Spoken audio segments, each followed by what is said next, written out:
সম্প্রতি ক্রিকেটার তাসকিন আহমেদ তাজিম এবং সৌম্য সরকারের পেপসির একটি বিজ্ঞাপন টেলিভিশনে প্রচারিত হয়, যেখানে বিজ্ঞাপনের শেষে তাসকিন আর সৌম্য বলেন, মাই ক্যান মাই পেপসি।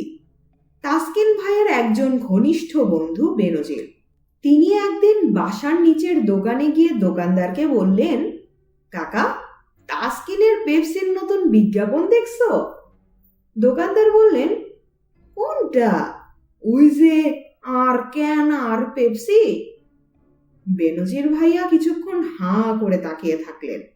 পরে এ নিয়ে তাজিম ভাইয়ার পরিবারে হাসির রোল পড়ে গেল।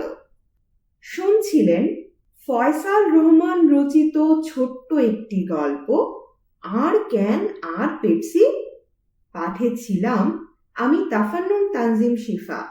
গল্প ও গল্প পাঠ সম্পর্কিত যে কোনো মতামত এবং পছন্দের কোনো গল্প, কবিতা, উপন্যাস, নাটক আমার কণ্ঠে শুনতে আগ্রহী হলে কমেন্ট করে জানান।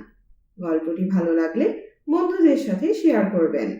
ভিউ, লাইক, সাবস্ক্রাইব আমাদের পরবর্তী কন্টেন্ট তৈরিতে বেশ অনুপ্রেরণা যোগাচ্ছে। আমাদের আজকের আয়োজন এখানেই সমাপ্ত হোক। সবাই সুস্থ থাকুন, শুনতে থাকুন গল্পযোগ।